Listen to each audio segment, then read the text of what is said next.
जय हिंद दोस्तों, स्वागत है आप लोग का एक और नई वीडियो में। आज हम देखेंगे प्रयोगशाला तकनीशियन के मॉडल पेपर। इस मॉडल पेपर में हम फिजिक्स, केमिस्ट्री, बायो के एमसीक्यू देखेंगे जो कि आपके एग्जाम की दृष्टि से महत्वपूर्ण है। तो पहला प्रश्न देखेंगे, हाइड्रोफाइट किसे कहते हैं? ऑप्शन ए एक समुद्री जानवर को, ऑप्शन बी एक जलीय पौधा को, ऑप्शन सी एक पौधे रोग को और ऑप्शन डी एक जल रहित रोग को। तो इस प्रश्न का सही जवाब होगा ऑप्शन बी, एक जलीय पौधे को हाइड्रोफाइट कहते हैं। अगला प्रश्न है, संसार में सबसे लंबा वृक्ष है? Option A Pinus, option B sequoia, option C ephedra, option D eucalyptus. तो संसार में सबसे लंबा वृक्ष कौन सा है? इसका सही जवाब होगा ऑप्शन बी सिक्वा। तीसरा प्रश्न है, 24वीं हृदय किनमें होता है? 24वीं मतलब 4 प्रकोष्ठ। ऑप्शन ए सरीसृपों में, ऑप्शन बी उभयचरों में, ऑप्शन सी स्तनियों में और ऑप्शन डी मछलियों में। तो 24वीं हृदय किनमें पाया जाता है? 4 प्रकोष्ठ। तो इसका सही जवाब होगा ऑप्शन सी स्तनियों में। चौथा प्रश्न है, रक्त का थक्का जमने के लिए कौन सा विटामिन आवश्यक है? Option A thiamine, option B tocopherol, option B phylloquinone और ऑप्शन डी फोलिक अम्ल। तो रक्त का थक्का जमने के लिए सहायक कौन सा है विटामिन? तो के, और के का साइंटिफिक नाम क्या है? तो फाइलोक्विनोन। तो इसका सही जवाब क्या हो जाएगा? Option C. पांचवा प्रश्न है, नेत्र में प्रकाश का नियंत्रण करने वाला भाग है? ऑप्शन ए पुतली, option B iris, option C अंधबिंदु, ऑप्शन डी स्क्लेरेटिक। तो इस प्रश्न का सही जवाब क्या होगा? नेत्र में प्रकाश का नियंत्रण करने वाला भाग है ऑप्शन ए पुतली। छठवां प्रश्न है, निम्नलिखित में किससे खसरा रोग होता है? Option A helminth, option B जीवाणु, ऑप्शन सी विषाणु, ऑप्शन डी प्रोटोजोआ। तो खसरा रोग किसके कारण होता है? तो इसका सही जवाब होगा ऑप्शन सी विषाणु। सातवां प्रश्न है, वर्णांध व्यक्ति किन रंगों में भेद नहीं कर सकता है? ऑप्शन ए लाल एवं पीले, ऑप्शन बी हरे एवं पीले, ऑप्शन डी ऑप्शन सी लाल एवं हरे और ऑप्शन डी सभी रंग। तो वर्णांध व्यक्ति किन रंगों में भेद नहीं कर पाता है? तो इसका सही जवाब होगा ऑप्शन सी लाल एवं हरे। आठवां प्रश्न है, टर्नर सिंड्रोम का कारण है? Option A polyploidy, option B autosomal aneuploidy, option C है बिंदु उत्परिवर्तन और ऑप्शन डी है लिंग सूत्र एन्यूप्लाइडी। तो टर्नर सिंड्रोम किसके कारण होता है? तो इसका सही जवाब होगा ऑप्शन डी लिंग सूत्र एन्यूप्लाइडी। क्या होता है कि मानव में 23 जोड़ी गुणसूत्र पाए जाते हैं, मतलब 46 गुणसूत्र, जिनमें से 45 गुणसूत्र सेम होते हैं और एक गुणसूत्र जो होता है वह चेंज हो जाता है, जिसके कारण टर्नर सिंड्रोम होता है।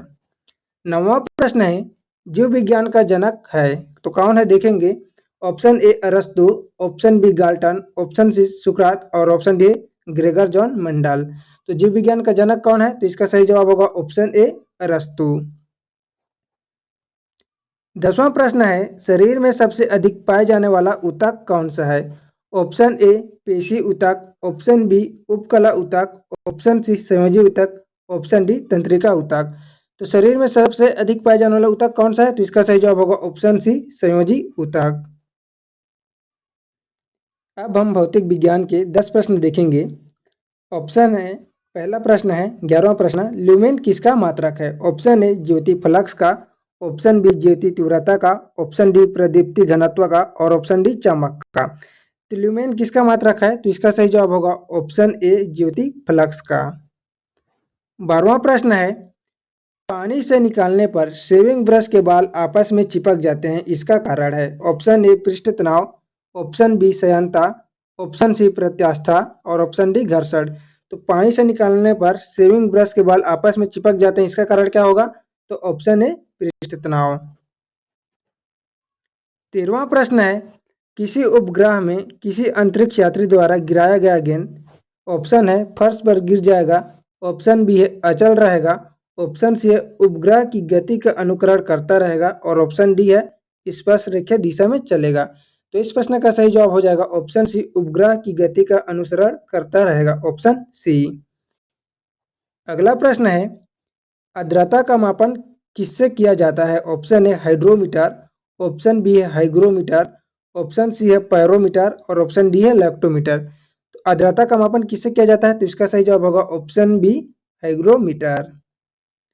15वां प्रश्न है, दूध को मथने पर क्रीम अलग हो जाती है, इसका कारण है। ऑप्शन ए गुरुत्वीय बल, ऑप्शन बी अभिकेंद्रीय बल, ऑप्शन सी अपकेंद्र बल, ऑप्शन सी अपकेंद्र बल और ऑप्शन डी घर्षण बल।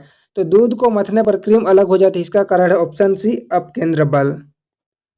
अगला प्रश्न है, रेडियो तरंगों के संचरण के लिए प्रयुक्त वायुमंडल का स्तर है। ऑप्शन ए वर्णमंडल, ऑप्शन बी है क्षोभ मंडल, ऑप्शन सी आयन मंडल और ऑप्शन डी समताप मंडल। तो इस प्रश्न का सही जवाब क्या होगा? रेडियो तरंगों के संचरण के लिए उपयुक्त वायुमंडल है ऑप्शन सी आयन मंडल। 17वां प्रश्न है, लैंप की बाती में तेल किसके कारण ऊपर उठता है? ऑप्शन ए दाब अंतर, ऑप्शन बी है केशिकीय घटना, ऑप्शन सी है तेल की कम सांद्रता और ऑप्शन डी है संसंजन बल। तो लैंप की बाती में तेल किसके कारण ऊपर उठता है? तो इसका सही जवाब होगा ऑप्शन बी केशिकीय घटना। 18वां प्रश्न है, किसी अर्धचालक को गर्म करने पर उसके प्रतिरोध पर क्या प्रभाव पड़ता है? ऑप्शन ए बढ़ता है, ऑप्शन बी घटता है, ऑप्शन सी अपरिवर्तित रहता है, ऑप्शन डी है घटता बढ़ता रहता है। तो इसका सही जवाब होगा ऑप्शन बी घटता है। 19वां प्रश्न है, निम्नलिखित में से कौन सी ग्रीन हाउस गैस है? Option A oxygen, option B nitrogen, option C है कार्बन डाइऑक्साइड और ऑप्शन डी है ओजोन। तो इनमें से कौन सी ग्रीन हाउस गैस है? तो इसका सही जवाब होगा ऑप्शन सी कार्बन डाइऑक्साइड। 20वां प्रश्न है, प्रकाश का तरंग सिद्धांत किसके द्वारा प्रतिस्थापित किया गया था?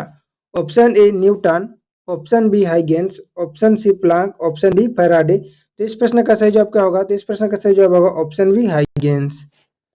अब रसायन शास्त्र के 10 इंपॉर्टेंट प्रश्न देखेंगे। 21वां प्रश्न है, उन तत्वों को क्या कहा जाता है जिनमें समान संख्या में प्रोटॉन लेकिन भिन्न संख्या में प्रोटॉन होते हैं? समान संख्या में न्यूट्रॉन और भिन्न संख्या में क्या होते हैं? ये न्यूट्रॉन होगा। सॉरी फ्रेंड, गलत टाइप हो गया है। सम संख्या में क्या होते हैं? तो प्रोटॉन और भिन्न संख्या में क्या होते हैं? न्यूट्रॉन। तो क्या कहते हैं उसको? तो इसका सही जवाब होगा ऑप्शन ए समस्थानिक। 22वां प्रश्न क्या है? तो 22वां प्रश्न है, पीतल किससे बनता है? मोस्ट इंपोर्टेंट प्रश्न फ्रेंड। ऑप्शन ए तांबा और टीन, ऑप्शन बी टीन और शीशा, ऑप्शन सी है तांबा और जिंक, ऑप्शन डी है तांबा टीन और जिंक। तो पीतल किससे बना रहता है? किसका मिश्रण रहता है? तो इसका सही जवाब होगा तांबा और जिंक।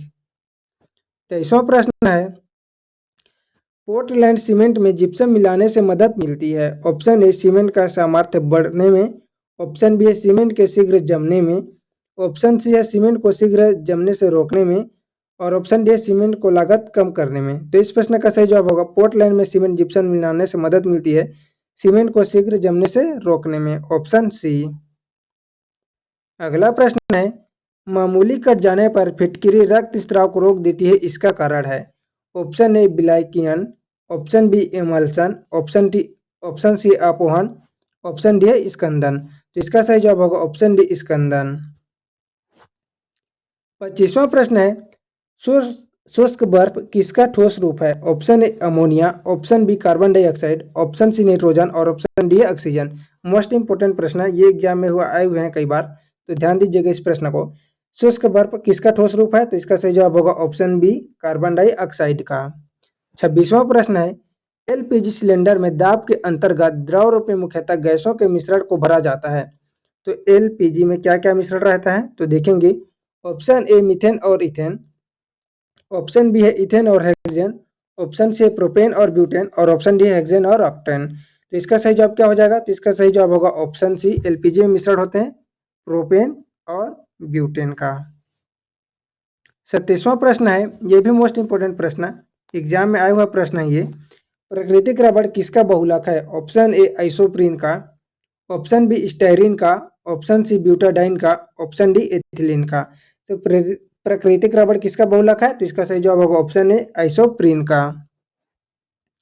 28वां प्रश्न है, सोडियम बाइकार्बोनेट का वाणिज्यिक नाम है? Option A washing soda, option B baking soda, option C bleaching powder, option D है सोडा एस। सोडियम बाइकार्बोनेट का वाणिज्यिक नाम क्या है? तो ऑप्शन बी बेकिंग सोडा। इसका फार्मूला क्या होता है सोडियम बाइकार्बोनेट का? कभी कभी पूछ देता है। तो NaCO3 और धावन सोडा का फार्मूला क्या होता है? तो Na2CO3। अगला प्रश्न है, हाइड्रॉक्सी समूह वाला ऑर्गेनिक अम्ल है? ऑप्शन ए बेंजोइक अम्ल, ऑप्शन बी कार्बोलिक अम्ल, ऑप्शन सी सिनामिक अम्ल, ऑप्शन डी है एसिटिक अम्ल। तो हाइड्रोक्सी समूह वाला ऑर्गेनिक अम्ल कौन सा है? तो इसका सही जवाब होगा ऑप्शन बी कार्बोलिक अम्ल। अगला प्रश्न है अंतिम प्रश्न, शीशे से संचयन वाले सेल में किस अम्ल का प्रयोग होता है? Option A phosphoric acid, option B hydrochloric acid, option C nitric acid और ऑप्शन डी सल्फ्यूरिक एसिड। तो शीशे से संचयन वाले सेल में किस अम्ल का प्रयोग होता है? तो इसका सही जवाब होगा ऑप्शन डी सल्फ्यूरिक एसिड। दोस्तों आप लोग को वीडियो पसंद आई होगी तो वीडियो को लाइक कीजिएगा, चैनल को सब्सक्राइब कीजिएगा। इसी तरह के और सीरीज आने वाले हैं जो कि आपके लिए इंपॉर्टेंट होंगे, तो चैनल को सब्सक्राइब कर लीजिएगा। मिलते हैं अगले वीडियो में, धन्यवाद।